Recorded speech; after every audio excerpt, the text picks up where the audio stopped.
বেগুনে তেল মাইক কেলাইছি, তারপরে এন্ডা বেগুন পুইরে লাইছি, এখন বেগুন ভর্তা বানাই লাইছি। এবার আমার পিঠা খাওয়ার পালা। বিসমিল্লাহ, খুব টেস্ট হয়েছে। আসসালামু আলাইকুম, ওয়েলকাম ব্যাক টু মাই আমার আরও একটা ভিডিও।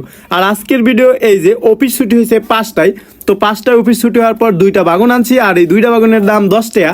এখন শীতের সবজি খুব বেশি সস্তা, যার কারণে সস্তায় সব কিছু পাওয়া যাচ্ছে। এখন এই বেগুনের মধ্যে তেল মেরে নিব। তেল মেরে নেওয়ার কারণ হলো এই বেগুন আমি পুরামু। বেগুন পুরাইয়া বাড়ি থেকে পিঠা দিছিল, আমার ভাই আসছিল গত শুক্রবারে, তো পিঠা নিয়ে আসছিল। সেই পিঠা দিয়ে বেগুন ভর্তা দিয়ে খাইমু। এটা আমাদের শেরপুর অঞ্চলে ঐতিহ্যবাহী একটি খাবার। এই খাবারটা আমাদের শেরপুর অঞ্চলে সবাই পছন্দ করে।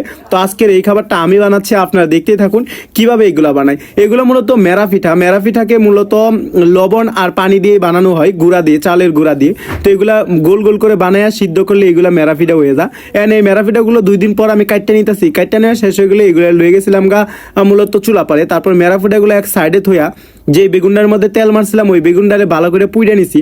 বেগুন পুরা শেষ হয়ে গেলে এই বেগুনটারে আমি রুমে নিয়ে এসে পড়মু, কারণ বেগুনের বট্টা আগে বানায় লাইমু, তারপরে এই গরম গরম পিঠা দিয়ে এই বেগুনের বট্টা দিয়ে খামু। তো কেমন হবে আপনারাই বলুন, আমার কাছে তো সেই ভালো লাগতেছে।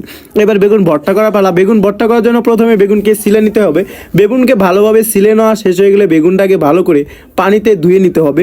বেগুন ছিলার সময় একটু সমস্যা হয়, যেন বেগুন না উঠা যায়, সেদিকে খেয়াল রেখে একটু ভালো করে আস্তে করে বেগুনটাকে সিলে নিলাম। সিলে নেওয়া শেষ হয়ে গেলে এনে পানি দেওয়া, পরিষ্কার পানি দেওয়া, ভালোভাবে ধুয়ে নিব। ধুয়ে নেওয়া শেষ হয়ে গেলে এখানে একটা পোকা দেখার পালা। আল্লাহ যেন পোকা না থাকে, পোকা থাকলে তার খাওয়া হবে না, কিংবা আবার আরেকটা বেগুন পুড়তে হবে।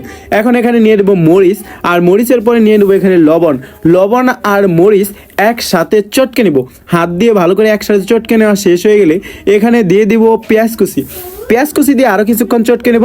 চটকে নেওয়া শেষ হয়ে গেলে এখানে দিয়ে দিব এই বেগুন, আর একসাথে মিক্সার করে নেব। একসাথে মিক্সার করার পর এখানে দিতে হবে সরিষার তেল।